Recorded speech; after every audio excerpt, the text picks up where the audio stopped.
Hola, ¿cómo estás, Adrián? Este video lo estoy haciendo para ti. Eh, Mira, eh, aquí tengo mi Biblia y usarla es muy sencillo. Pues como puedes ver, eh, cuando la abro, encuentro primero el índice. Están las primeras páginas y aquí está, ¿no? Entonces tiene toda la lista de libros. Entonces, por ejemplo, digamos que yo quiero buscar Mateo 6, o bueno, Lucas 11. Entonces me voy a la parte del índice que diga libros del Antiguo Testamento, del Nuevo Testamento, libros del Nuevo Testamento. Y veo que en uno de ellos dice Lucas. Y el número de la página viene aquí. Entonces, bueno, la página dice 1110. Busco la página 1110.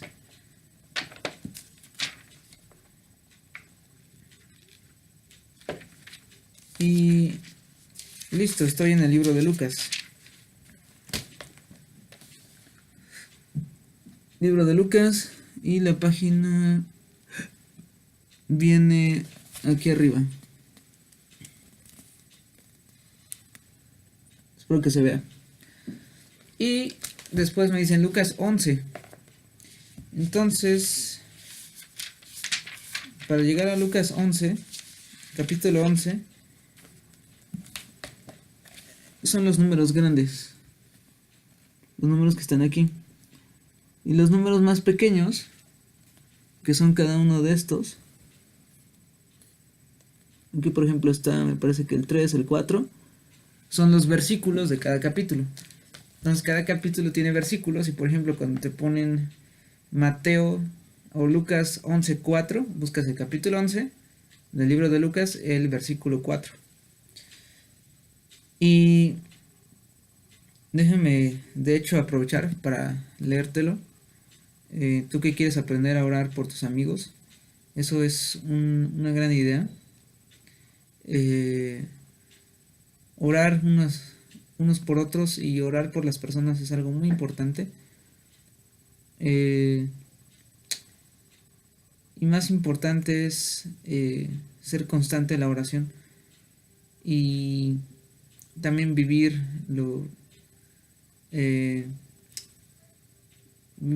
cambios para que las demás personas puedan cambiar, ¿no?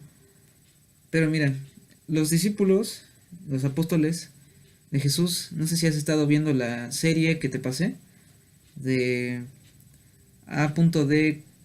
Kingdoms and Empires de Netflix.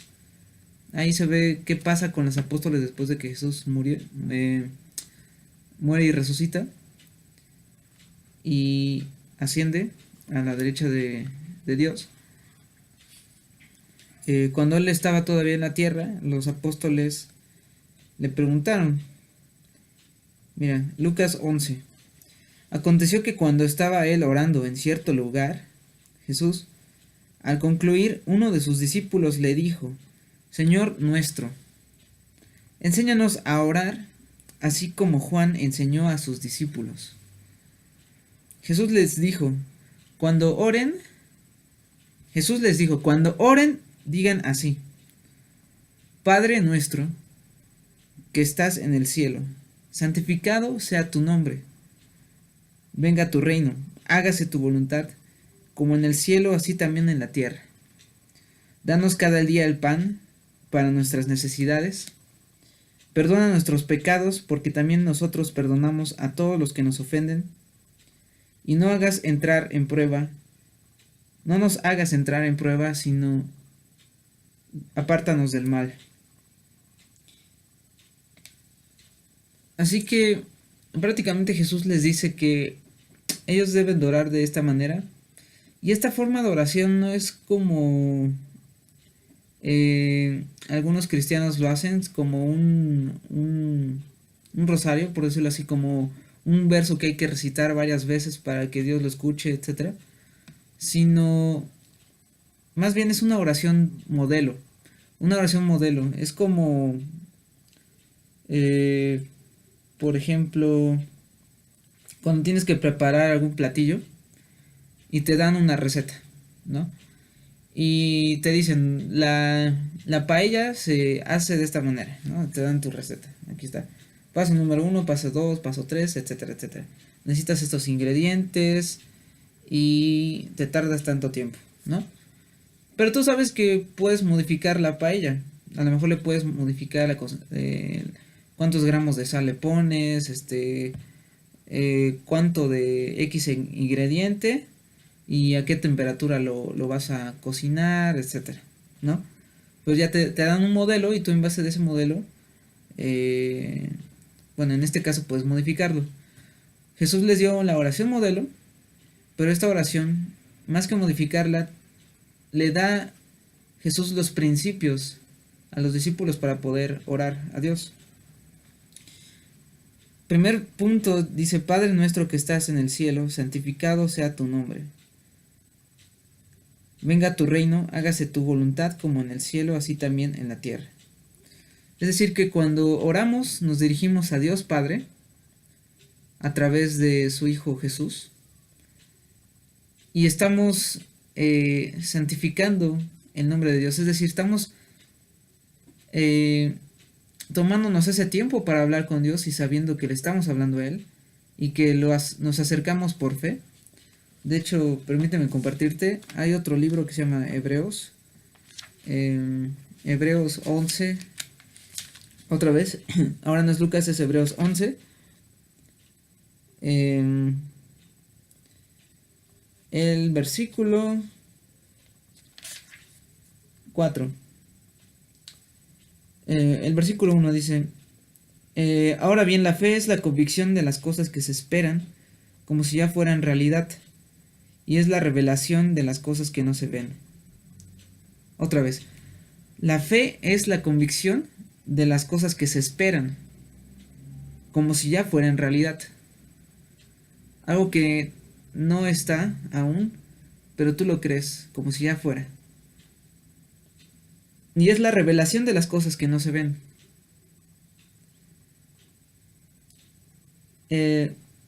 Porque por fe comprendemos que los mundos fueron hechos por la palabra de Dios y de modo que lo que se ve fue hecho de lo que no se ve. Y en otra parte dice, porque si no tenemos fe, y esto ya lo estoy parafraseando, no podemos acercarnos a Dios. Es necesario que tengamos fe para poder orar, para acercarnos a Dios. Creer que Él está escuchándonos, que Él está aquí, porque Él es omnipresente, Él puede estar en todo lugar, y que Él tiene el poder para responder a nuestras oraciones, pero siempre conforme a su voluntad. Entonces, primer punto es tener fe para acercarnos a Dios, es decir, para hablar con Él, que es igual a orar, y santificar su nombre es a hablarle, simplemente exaltarlo. Por ejemplo, cuando oro es, Señor bendito, tú creaste los cielos y el universo, y tú has hecho maravillas, Señor, y tu poder es grande. Y entonces, bueno, vamos a dejarlo ahí, la oración que yo haría. Y el segundo punto es este: danos cada día el pan para nuestras necesidades. Aquí está hablando de darle gracias a Dios porque Él nos provee de todas las cosas que necesitamos como seres humanos. Nos provee de comida, ropa, y nos provee también de necesidades que tenemos como amistades. Hay un versículo en Salmos que no estoy seguro si es Salmos 24. Luego lo busco bien y te pasa el versículo, pero el versículo dice que eh, dice: joven fui y ahora soy viejo, y nunca he visto a un justo que le falte pan, que le falte que comer. Y creo que cuando no nos falta que comer, cuando no nos falta vestido, cuando nos faltan las necesidades básicas, debemos dar gracias que Dios nos provee de todo eso. Y que si nos dan abundancia es también para poder compartirlo con otros. Hay dos tipos de ricos, de personas ricas en este mundo. Los ricos de dinero, cosas materiales. El dinero puede ser también una bendición de Dios. No necesariamente el amor al dinero es diferente a tener dinero cuando se trabaja, cuando se obtiene honestamente. Y el segundo rico es el rico que no solamente quizá tiene esto, sino también tiene valores, tiene generosidad, tiene humildad, tiene sabiduría y puede compartir de eso a otros. Puede enriquecer a los demás también. Esa es una persona que tampoco es pobre espiritualmente, ¿no? Sino es rica espiritualmente. Entonces, gracias a Dios porque nos da, nos provee de todo. La oración que haría seguiría así. Gracias, Señor, porque nos has brindado todo lo que necesitamos, nos has dado de comer, que vestir, nos has dado tu palabra para darnos sabiduría, para enseñarnos. Y bueno, dejamos otra vez pausa. El siguiente punto es: perdona nuestros pecados, porque también nosotros perdonamos a todos los que nos ofenden.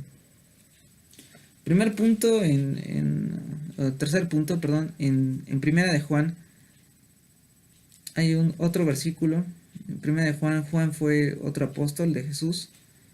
Él estuvo también encarcelado y justamente en la cárcel, en una isla que se llama Chipre, si no estoy mal, donde también escribe Apocalipsis. Escribió esta carta, si no estoy mal. Dice: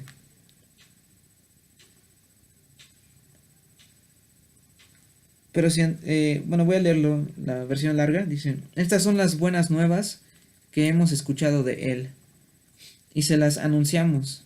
Dios es luz y ninguna tiniebla hay en Él. Y si decimos que estamos en comunión con Él y andamos en tinieblas, somos mentirosos y no andamos en la verdad. Pero si andamos en luz, así como Él está en luz, tenemos comunión unos con otros. Y la sangre de su Hijo Jesús nos limpia de todos nuestros pecados. Pero si confesamos,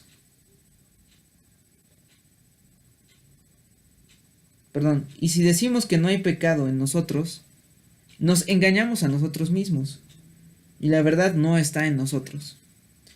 Pero si confesamos nuestros pecados, Él es fiel y justo para perdonar nuestros pecados y limpiarnos de toda iniquidad.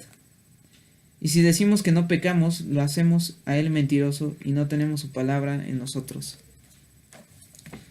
Cuando tú recibes o aceptas que Jesús es tu Salvador, espiritualmente vuelves de muerte a vida. Porque, como recordarás, espiritualmente el hombre está muerto debido a que ha pecado contra Dios. ¿Qué es pecar? Es romper la ley, romper alguna ley, una ley de Dios. Adán, en el huerto del Edén, en el relato de Génesis 3, junto con Eva, rompen una ley que Dios les había dado, que era que no comieran de un árbol de la ciencia del bien y el mal.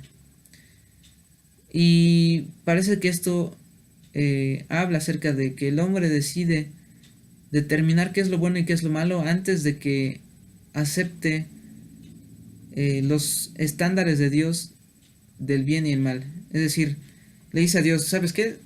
Esto es lo que tú dices que está bien y mal, pero no me importa. yo voy a decidir qué está bien y mal.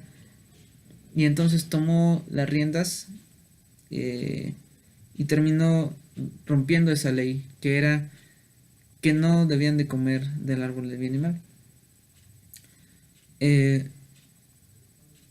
a partir de eso, bueno, el hombre tiene una naturaleza espiritual de eh, no obedecer a Dios, y Jesús precisamente carga en la cruz, en el momento de la crucifixión, todos los pecados que habían venido de la humanidad, todos los pecados que se refería a romper las leyes de Dios, eh, leyes que son universales acerca de lo que es bueno y lo que es malo, y que están plasmadas, por ejemplo, en Deuteronomio 20 o Éxodo 20 o Deuteronomio 5, perdón, los 10 mandamientos de qué es lo bueno y qué es lo malo.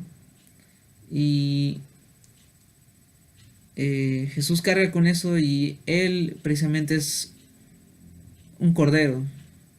En la cultura judía se utilizaban corderos para limpiar el pecado del pueblo. Los sacerdotes sacrificaban un cordero, y una persona que se acercaba al sacerdote le confesaba los pecados a él, y tenían que matar un animal para que el pecado se fuera con ese animal y desapareciera los del humano.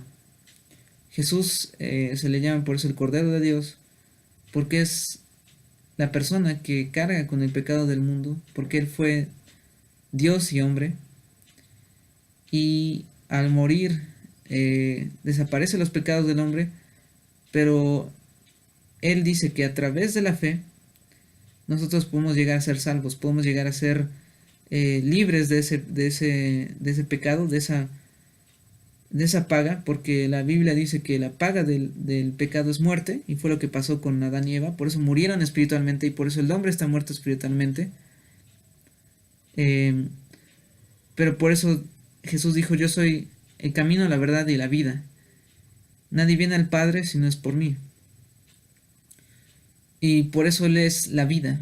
Él es el que da vida eterna. Y si tú crees que Él fue el Cordero de Dios que quitó el pecado de la humanidad, eh, es decir, tienes fe en eso, que no ves, como lo vimos en Hebreos, que la fe es creer, la convicción de lo que no se ve, la convicción de lo que se espera. Creemos que Jesús hizo eso por la humanidad, y ante Dios con Él somos justificados. Entonces, ¿qué pasa? Bueno, tú aceptas a Jesús, y sabes que has vuelto de muerte a vida espiritualmente, y que tienes vida eterna, pero a lo largo de la vida tenemos algo que es algo que sigue habiendo, con lo que seguimos luchando, y es una santificación progresiva, se le llama, ¿no? Que día a día tú vas mejorando, una cosa a la vez, vas mejorando, y Dios está contigo, y debes perseverar, debes de resistir y tener pasión por Dios para vivir una vida que Él quiere. No es una vida sin desafíos, es una vida con desafíos, que al final va a haber recompensas. Y me gusta mucho la historia de Pablo. Él fue un perseguidor de judíos cristianos. Él mataba a gente que era creyente en Jesús. Y él al final se vuelve cristiano porque Jesús le dice: Saulo, Saulo, así se llamaba Pablo antes de tener ese nombre de Pablo. Dice: Saulo, Saulo, ¿por qué me persigues? Y Saulo terminó arrodillado y tomando la voluntad de Dios, que era que él debía de predicar acerca de quién era Jesús. Y fue una persona que predicó a muchos griegos y judíos en esa época, ¿no? Después de Cristo, el primer siglo. Entonces, él decía que no creía, que él era ya una persona perfecta, una persona que ya habiendo aceptado a Jesús ya era perfecto, ¿no? Él en su vejez dijo: no creo que ya haya llegado a la meta. Sin embargo, me esfuerzo por dejar atrás lo que debe quedar atrás y prosigo a lo que viene por delante. Prosigo a la meta, prosigo a querer seguir mejorando en mi vida espiritual, ¿no?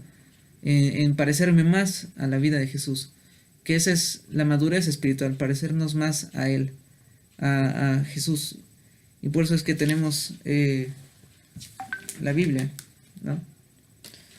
Entonces, bueno, el tercer punto es pedir perdón por nuestros pecados. Él es fiel y justo para perdonarnos, porque sabemos que pecamos, pero Jesús puede perdonar nuestros pecados y nosotros podemos madurar y mejorar en base también pues a errores que cometemos, ¿no? Ahora, porque también nosotros perdonamos a todos los que nos ofenden. Jesús enseñó que debíamos de amar a nuestros enemigos y perdonar a aquellos que nos ofenden. Y es una gran enseñanza porque es algo que los judíos en esa época, hay una historia de una prostituta que conoce a Jesús y los judíos la sacan a la prostituta y eran sacerdotes, ¿no? Y le preguntan a Jesús, ¿qué debemos de hacer con ella? Y entonces Jesús estaba escribiendo algo en la tierra con su dedo y se levanta y dice, el que esté libre de culpa, que agarre la primera piedra y la empiece a lapidar. Porque los judíos tenían esa costumbre de lapidar a la gente que había roto alguna ley de la ley mosaica, de la ley judía. Y en ese caso era adulterio. Y nadie tiró la piedra, porque esos sacerdotes habían estado involucrados en el pecado de la prostituta, al parecer. Entonces es algo que cambia, porque Jesús enseña a amar. Entonces Jesús se acerca a esa mujer y le dice, mujer, tus pecados te son perdonados, vete y no peques más. Entonces en realidad Jesús nos enseñó a amar y no a condenar, ¿no? Entonces pedir por nuestros pecados que nos sean perdonados, pero nosotros también perdonar a los demás que cometen faltas contra nosotros. Es un tema un poco más extenso, ¿no? El de conflictos, resolución de conflictos. Y dice, por último, y no hagas entrar en pruebas, sino apártanos del mal. Tal vez tanto tú como yo tenemos pruebas, es decir, tenemos tentaciones, por decirlo así, es decir, oportunidades que se nos presentan en cualquier momento para hacer algo que sabemos que está mal. Pero para saber que está mal necesitamos identificar qué es lo bueno y qué es lo malo. Y para identificar qué es lo bueno y qué es lo malo, según la perspectiva de Dios, no la de nosotros, no seamos como Adán, ¿no? Y Eva, que ellos determinaron qué era lo bueno y qué es lo malo, sino qué es lo bueno y qué es lo malo para Dios. Bueno, por ejemplo, está mal, y eso te lo voy a decir directamente, pues ahora sí que ponernos hasta atrás. Yo siempre he dicho, tomar una cerveza no es malo, pero emborracharte no es algo que a Dios le agrade, porque pierdes la razón. Puedes llegar a cometer zarandeadas y lo sabemos de sobra, ¿no?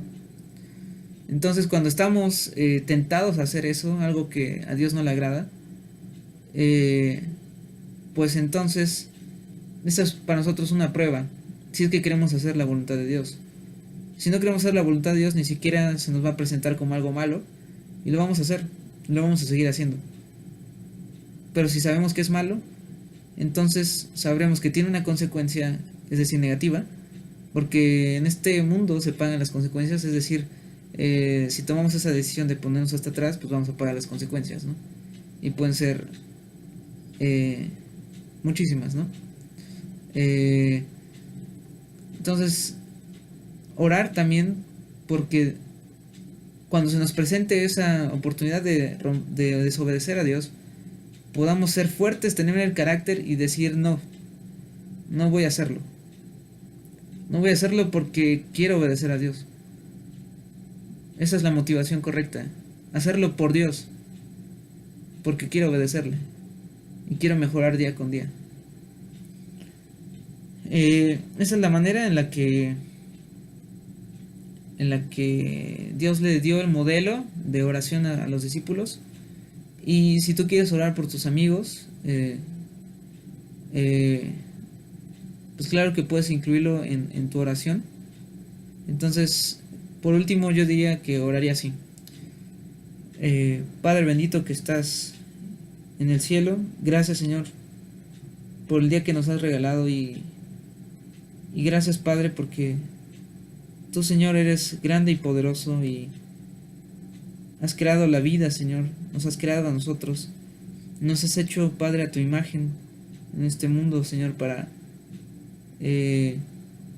demostrar tu carácter, crecer día a día Señor a tu imagen. Y Padre, gracias Señor porque nos provees de todo, porque nos provees de calzado, de vestido, de comida Señor. Gracias porque nos has dado una familia y porque no nos hace Señor falta el sustento Señor básico. Y también porque nos has dado tu palabra Señor y con ella nos alimentas espiritualmente Padre. Señor,